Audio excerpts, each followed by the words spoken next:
Welcome students, my name is Joshla Thakur और इस lecture में आप स्टडी करेंगे लेटर टू कंप्लेन यानी कि कंप्लेन लेटर कैसे लिखना है इसे आप जानेंगे।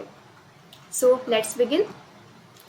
कंप्लेन लेटर का फॉर्मेट कुछ इस तरीके से होता है। सबसे पहले आपको लिखना होता है सेंडर का एड्रेस, उसके बाद लिखना होता है डेट, फिर उसके बाद लिखना होता है रिसीवर का एड्रेस। रिसीवर का एड्रेस का मतलब ये है कि जिससे आप लेटर लिख रहे हैं उनका एड्रेस।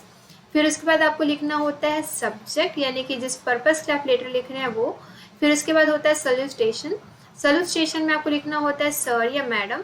फिर उसके बाद आता है आपका इंट्रोडक्शन यानी कि इंट्रोडक्शन, मेन बॉडी और कंक्लूजन यानी कि जो आप पैराग्राफ यानी कि जो एक्चुअल में आपको उस लेटर में लिखना होता है, मेन बॉडी पार्ट जिसको हम बोलते हैं। उसके बाद होता है कॉम्प्लीमेंट्री क्लोजिंग यानी कि कॉम्प्लीमेंट्री क्लोजिंग का मतलब है योर्स फेथफुली। फिर उसके बाद होता है सेंडर का नेम यानी कि आपका नाम, सिग्नेचर या फिर डेजिग्नेशन है अगर ऐसा कुछ है तो। अब हम देखेंगे लेटर यानी कि कंप्लेन लेटर कैसे लिखते हैं। तो ये रहा आपके सामने फॉर्मेट। तो आप यहाँ देख सकते हैं हाउस नंबर 123 हैश रायपुर। यहाँ पे एक्चुअल में क्या लिखना होता है, सेंडर का एड्रेस। सेंडर कौन होता है, हम, यानी कि जो लेटर लिख रहा होता है वो होता है सेंडर।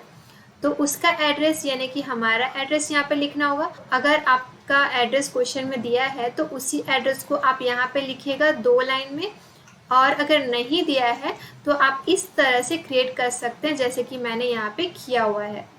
उसके बाद लिखना होता है डेट। डेट आप इसी फॉर्मेट में ही फॉलो कीजिएगा। जिस डेट में आप एग्जाम लिख रहे हो उसे यहाँ लिख लीजिएगा, और जिस मंथ में है यानी कि जो मंथ चल रहा है उस मंथ को यहाँ पे लिखिएगा पूरे स्पेलिंग के साथ। फिर उसके बाद जिस ईयर में आप दे रहे हैं एग्ज़ाम तो उस ईयर को आपको यहाँ पे मेंशन करना होगा।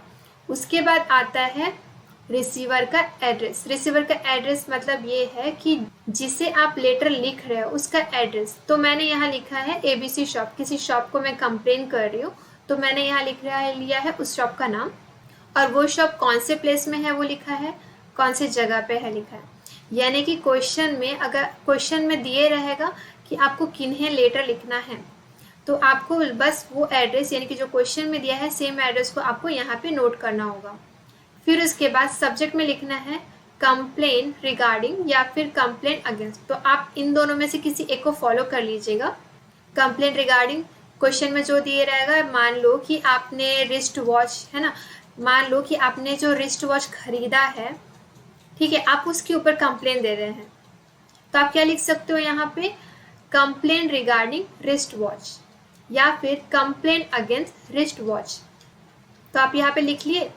फिर उसके बाद लिखना है आपको 1 लाइन छोड़ के सर। फिर उसके बाद आप पैराग्राफ को कुछ इस तरह से स्टार्ट कर सकते हैं। मैंने आपके लिए यहाँ पे बना के दिया हुआ है। ये है आपका सबसे पहले introduction part. This is with reference to, आपको क्या लिखना है, यहाँ पे जो सब्जेक्ट लिखा हुआ है आपको यहाँ पे लिखना है this is with reference to wrist watch that I had bought from this shop से लिए है ना, जहाँ पे आप दे रहे हो जो रिसीवर का जो एड्रेस है ना आप यहाँ पे लिख लीजिएगा।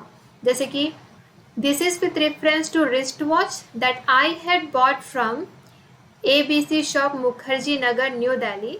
फिर आपको यहाँ लिखना है I regret to inform you that wristwatch is not functioning properly। तो उसके बाद ये पहला पैराग्राफ ओवर। फिर उसके बाद आपको लिखना है through this letter I request you to look into the matter and replace this, यानी कि दिस करके लिख दीजिए, या फिर replace wrist watch an early action, replace wrist watch यहाँ पे लिख लिए। फिर उसके बाद आपको लिखना है N early action from your and will be highly appreciated, thanking you, yours faithfully, फिर आपका नाम। फिर इसी के साथ आपका लेटर ऑफ कंप्लेन यानी कि कंप्लेन का जो लेटर राइटिंग है वो कंप्लीट हो जाता है। तो बस आप यहाँ पे जो मैंने फ्रेज दिया है सेम फ्रेज को फॉलो कर लीजिएगा, और कहाँ पे क्या लिखना है ये भी मैंने आपको बता दिया है। तो ये जो फॉर्मेट है सेम फॉर्मेट को आप फॉलो कर सकते हैं।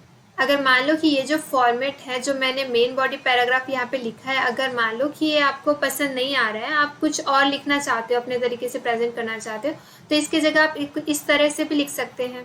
नेक्स्ट देखिए सेम चीज़ हमने यहाँ पे किया है, सेंडर का एड्रेस, फिर डेट लिखा है, फिर रिसीवर का एड्रेस डाला है, फिर कंप्लेन रिगार्डिंग या फिर कंप्लेन अगेंस्ट, जैसे कि मैंने पिछले एग्जाम्पल में बताया जैसे कि रिस्ट वॉच, फिर आपको लिखना है 1 लाइन छोड़ के सर, फिर आप यहाँ पे लिख सकते हैं through this letter I wish to inform you that, या फिर आप यहाँ लिख सकते हैं through this letter we regret to inform you that we had placed.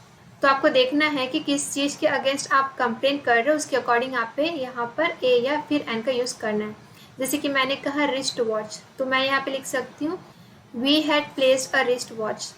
उसके बाद आपको ये लास्ट पैराग्राफ लिखना होगा I request you to replace the same as we can not use this, या फिर जो मीन्स उस प्रोडक्ट का कुछ और नाम से भी है तो आप लिख सकते हो, या फिर वो डायरेक्ट आप यहाँ पे लिख सकते हो रिस्ट वॉच दे आर। अगर आप प्लूरल फॉर्म में कोई प्रोडक्ट लिए हैं या फिर कुछ सामान लिए तो आप यहाँ पे दे आर कीजिएगा। अगर नहीं है प्लूरल फॉर्म में तो आप यहाँ पे लिख सकते हो it is of no use to us, kindly look into the matter and replace this, या फिर replace the wrist watch as early as possible. तो इस तरीके से आप लेटर टू कंप्लेन यानी कि कंप्लेन का जो लेटर राइटिंग है आप लिख सकते हैं। थैंकिंग यू योर्स फेथफुली, फिर नेम लिखना है, फिर इसके बाद कंप्लेन लेटर कंप्लीट हो जाता है। तो आपको अगर ये पहला फॉर्मेट अच्छा लगा हो तो पहले फॉर्मेट को फॉलो कीजिएगा बॉडी मेन बॉडी के लिए, अगर आपको दूसरा अच्छा लगा हो तो दूसरा फॉर्मेट को फॉलो कीजिएगा। तो इस लेक्चर में सिर्फ इतना ही। नेक्स्ट लेक्चर में हम लेटर फॉर प्लेसिंग ऑर्डर देखेंगे। Thank you for watching this video.